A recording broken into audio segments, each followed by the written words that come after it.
Chapter 14. After the last few weeks, Hermione was no stranger to waking up with a splitting headache. Today, though, it was so much worse. Her hand flew to cover her mouth, and she scrambled out of bed, tossing the blanket over Draco's head as he bolted up. "Are you?" "No," Hermione snapped, wrenching the door open before closing it behind her. Left alone in the loo, she barely made it to the toilet in time. Vomiting was never fun. Her throat burned, and she braced her hands against the side of the bowl as her vision blurred. When Draco entered, the door gave a wheezing creak. He didn't say anything as he knelt beside her, his knees meeting the linoleum quickly before he pulled her hair back. As he rubbed circles down her spine, Hermione wanted to tell him to get out. Draco was the last person she wanted to see her like this. Yet here he was. Even if I could manage to tell him to leave, he wouldn't. Hermione reached up to flush the toilet and closed the lid with the trembling fingers. She climbed to her feet with his help, and Hermione glanced in the mirror. Her face was sickly pale, noticeable to anyone who saw her like this, which meant her son couldn't see her in such a state. "Can you check on Scorpius while I make myself presentable?" His chin met her shoulder, and pretty gray eyes peered at her from the reflection. "Of course. I'll make breakfast." She grimaced. "I don't think food is a good idea for me right now." "Oh," Draco murmured. "Right. I'll make something for Scorpius so you can rest." It sounded heavenly, but she was due at work in an hour. It was the beginning of a very bad week. On Monday, she sold a stack of books to an elderly man she detested, and had since the first time she'd met him when he'd questioned her on why she hadn't found a suitable male figure for her son, but forgot to ring him up. An hour later, Hermione realized why the cash skim was off. On Wednesday, Hermione forgot that Draco was scheduled to work late, which led her surliness because she believed he was late to dinner without bothering to call. Admitting the slip in her memory was humiliating, even if he was supportive. However, the medications weren't helping, and she knew it. On Friday, Hermione nearly burnt dinner to a crisp. It was impossible to tell that it was chicken and pan, and Draco had attempted humor to lighten the dark cloud that settled over her. "At least nothing is on fire." Maybe Hermione had been in the wrong to not find it funny, but she shrugged off his reassurances and ordered takeaway. She'd gone alone as well, insisting, with an edge in her voice, that she needed a few minutes alone if he wouldn't mind watching Scorpius. Dinner had been a quiet affair on her end, but in spite of her terrible mood, Hermione had to admit that nothing improved her day quite like watching Draco and her son. Draco leaned back, slumping against the sofa, and Crooks jumped, tail swishing, and curled into his lap. "Mum," Scorpius slid off the cushion, leaving his seat beside Draco, and padded over to her. "I have a question," he whispered, eyes wide. Though she had an idea of what it was about, Hermione leaned forward with a knowing smile and lent him her ear. "What is it?" "Can Draco read me another bedtime story?" His lower lip wobbled a bit. "I still like your stories, but—" She giggled. "You don't need to explain anything to me. I'll tell you a story another night, okay? Get ready for bed, and I'll send him up." Hermione wheezed when Scorpius slung his arms around her neck and gave a vicious squeeze. "Love you, Mum." He pecked her on the cheek and rushed upstairs. Hermione shifted her weight, tucking her legs under her. "Looks like you're up." The slow smile that curved his lips could have stopped her heart. Draco walked around the coffee table and sat beside her, resting his cheek in his palm. "Thank you for allowing me to spend time with him," he murmured, taking her hand and pressing a soft kiss to the center of her palm. "I'll see you after?" "I'll let you sneak into mine for the night, as long as you make sure he doesn't see you in the morning. Not yet, anyway. He and I haven't had that discussion. I'll climb out the window if I have to." Something was burning, and flames whirred to life around her. Hermione's eyes opened, subsequently widening in horror. "Granger, you need to hang on tight," Draco barked, reaching to tighten her grip on his stomach as he steered the broom with his other hand. "Harry and Ron," Hermione cried out, her eyes searching through the flames for them, but they were nowhere to be seen. His chest rumbled. "They're above us," Draco nodded upward. Her gaze shot upward, and the two of them were skirting the top of the ceiling, dodging the inferno that surged under them. In Harry's hand, she could just make out the barely there outline of the diadem, and she watched him sweep down to allow the fiend fire to swallow Horcrux whole. "It's destroyed!" Hermione burrowed her face in Draco's shoulder, and her sweaty fingers began to slip apart. Harry shot downward, lower and lower, until she couldn't see him anymore, and Draco gave a low curse. She barely heard it. "What the fuck is he—" Sprawling out of the flames, Harry pressed forward towards the exit, and Hermione's mouth dropped open. "He's got Goyle!" Draco didn't waste another second as he sped out of the room, tumbling into the corridor on the 7th floor. There was soot in his hair, and Hermione sat on her knees for a second they couldn't afford before pressing a harsh kiss to his mouth. Even in the middle of what she was certain that had been the longest day of her life, he had managed a signature smirk. "I told you I'd get you on a broom with me some day." She laughed, but it died out as a voice carried across the grounds just as Harry and Ron, with Goyle in tow, crash-landed. "Give me Harry Potter, and you will be rewarded. You have until midnight." Ron's lips were set in a grimace as their collective gaze shifted to Harry. Fingers slid through hers, helping her to her feet as Harry and Ron argued under their breath. Hermione stared at the man by her side. "I love you, you know that, don't you?" Hermione whispered. "No matter what happens?" He squeezed her hand. "Don't give up yet. Isn't it you who always says we have so much to live for?" Draco spoke the words, but she knew it was only for her benefit. She sucked in a sharp breath. "You have no idea." Hermione's hand drifted to her stomach. Hermione sat straight up, drenched in cold sweat. She looked to the other side of the bed, finding Draco had stolen all of the blanket, and there was a single moment of clarity. She recognized the magic washing over her, and she knew she'd lose consciousness again before long. Fumbling, Hermione clumsily reached into the drawer and grabbed a pen with a scrap of paper. "Remember Harry and Ron." The weekend passed slowly. Hermione curled up in the window nook with a book cracked open in her lap and a blanket wrapped around her shoulders. While she watched her breath fog up the glass, she read the same page over and over again, but none of the words sunk in. The paper she used as a bookmark had drawn all of her attention, and she tilted her head to the side, her temple resting against the freezing glass. "Remember Harry and Ron." It was unmistakably her handwriting. She'd woken up to this scrawled note 2 days ago, and Hermione had yet to make sense of it. Those 4 words weighed heavily on her when combined with the fact that perhaps she should have told Draco was on her mind that morning before he left with Scorpius. The bear had been gone for 2 hours already. Scorpius had asked her, and Draco had appeared panic-stricken, as if he were worried she might believe he'd put her son up to it if he could go shopping with Draco. Scorpius said he wanted to find the perfect Christmas gift for her. Her finger traced the curve of her penmanship, and Hermione sighed as no answer came to mind at all. "Why can I do magic?" Draco choked on his tea. He looked around to be sure no one had heard his son inside. "Scorp, you can't talk about magic in public," he whispered. "Why not?" Draco grimaced. "There are rules about that. Muggles aren't supposed to know. If you were to tell one, you could be in trouble." His brows furrowed. Sensing another question was only a breath away, Draco cast a silencing charm under the table. It was rather difficult, and if anyone had been looking, it would have appeared that he was uncomfortable as he moved to his seat. "What's a Muggle?" Draco flexed his fingers around his cup. "A Muggle is someone who can't perform magic." "So Mum is a Muggle?" "No, Mum is not a bloody Muggle." Draco cleared his throat. "I suppose," Merlin, his voice cracked, "you'll be able to tell her one day, Scorpius, if that's what you're scared of." He stared at the table, frowning. "Why can I do magic if Mum can't?" Not giving Draco a chance to form a coherent response, Scorpius asked, "Do you think my dad was like me?" "Possibly," Draco answered tightly. "Have you done anything else since the last time?" Scorpius shook his head. "How do I learn magic? Will you teach me?" Fuck, he's not pulling any punches. This was quite possibly the worst way the afternoon could have turned out. Of course, Draco wanted to tell Scorpius all these things, but everything he said ran the risk of Scorpius accidentally letting it slip. It could send Granger into another episode, and where could that leave them? "There's a school," Draco rasped. "You haven't gotten your acceptance letter yet." "I haven't even applied." Draco thought 2 things. That he was too young to know he wanted to bloody apply to schools, and that there would absolutely never be a single doubt that Scorpius was half of Hermione Granger. He couldn't help the loud snort that left him. Scorpius didn't appear to be the slightest bit amused. "Why are you laughing?" "You don't have to apply. The headmistress has a record of all magical children. Don't worry, you'll receive your letter." "When?" Fuck, it was one question after another. "When you're 11. "Where is it?" Draco pinched the bridge of his nose. "Scotland, if you must know." "I can't leave Mum." Scorpius folded his arms across his chest. "What if she gets sick or forgets something? I have to be there to help her." Granger's explanation of how this little boy was fiercely protective and tried to help in all the ways he could sprang to mind. "Your Mum will be okay." That wasn't a good enough answer, apparently.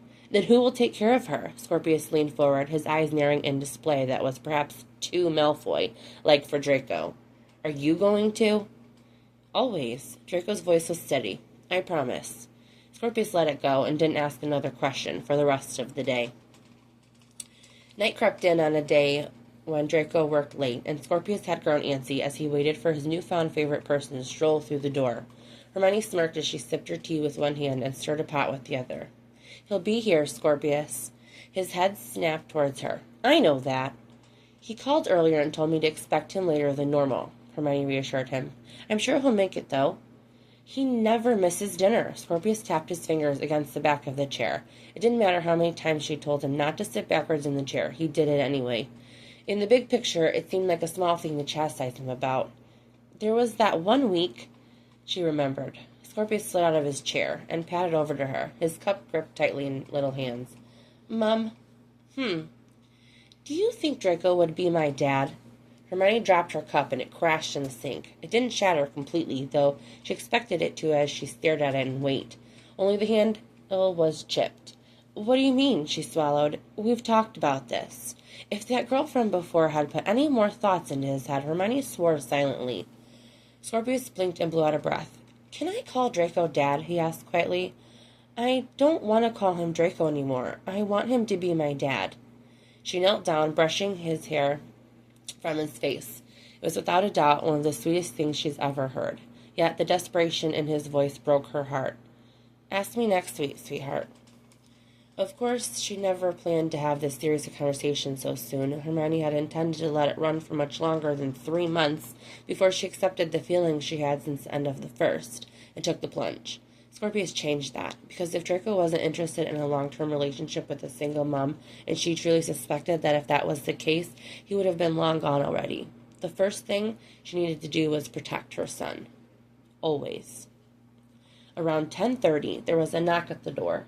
Scorpius got to the door before her, ripping it open despite the protest that she expressed quite audibly. Draco smirked, but a long cut along his cheek curbed the usual charm that accompanied it. He crouched down, boots creaking, and ruffled Scorpius's hair. You know you're not supposed to answer the door if you don't know who it is. Huffing, Scorpius folded his arms over his chest. Who else would it be? You're the only one that comes over. Hermione snorted.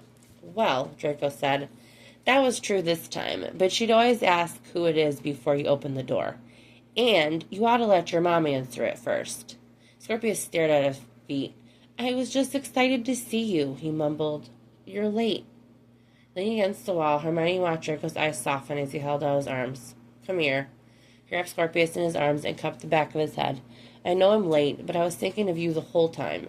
There's nowhere I'd rather be than right here. Promise? The small reply was muffled against Draco's shoulder. Draco rubbed his back, pressing a kiss to the top of his hair. I promise. Coming here is the best part of my day.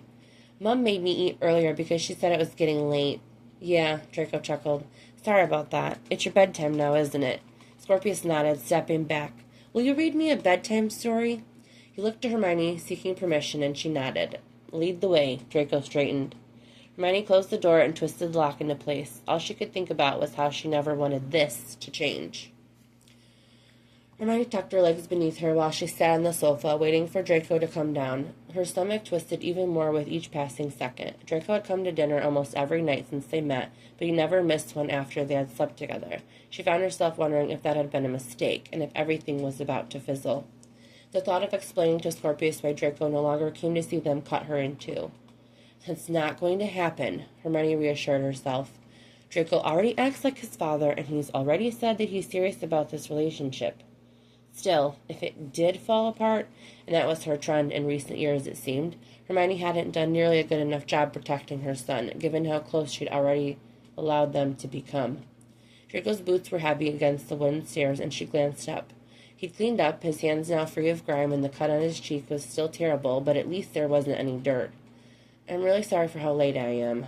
I worried it might be too late to stop by, but I didn't want you to believe I'd ever just not show up. He sat beside her on the sofa.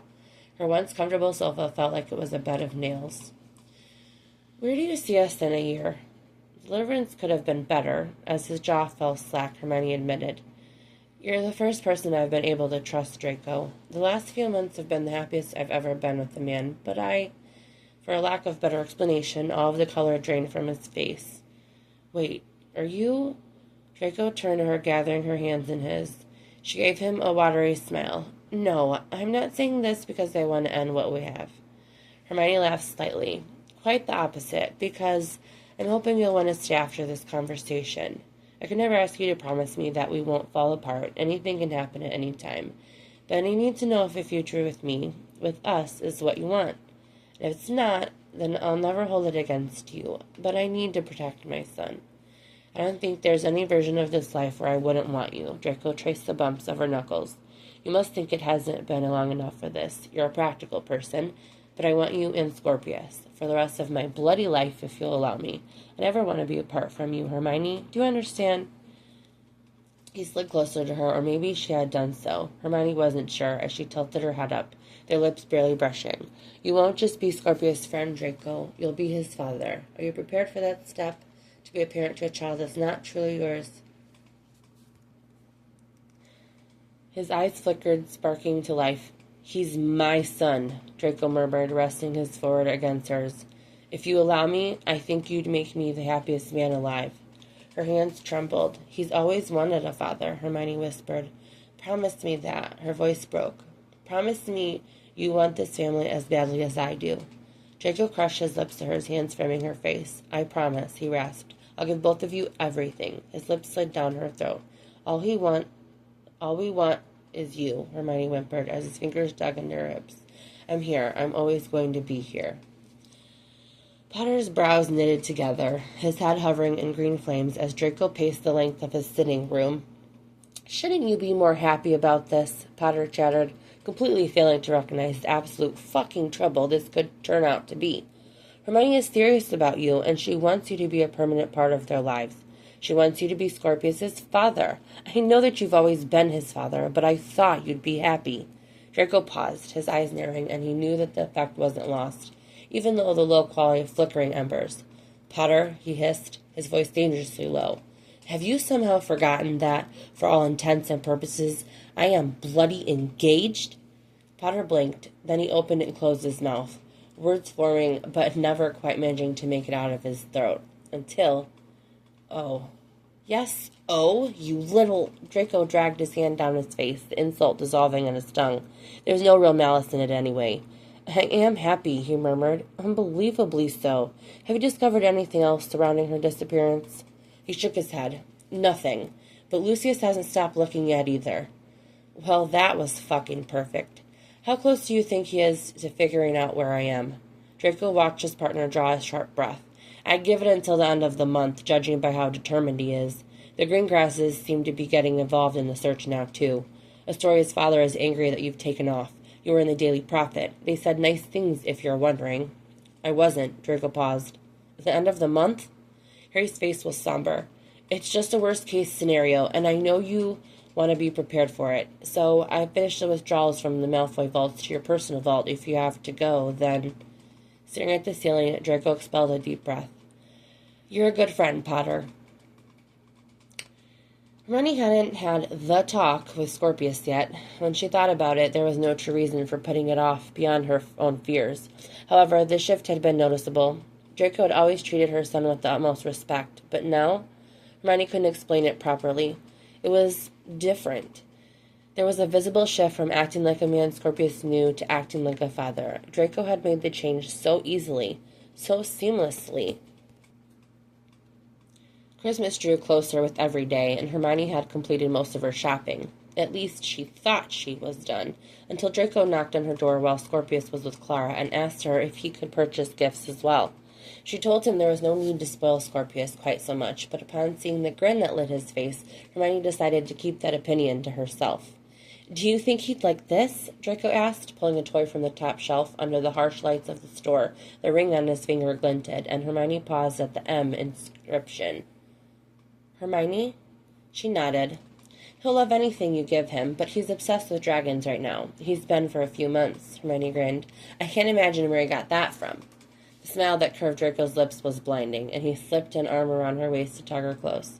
He kissed her forehead and dumped the toy into the trolley. I wonder. Draco chuckled, but straightened when his gaze was caught by something over her shoulder. Do you think he'd like a bike?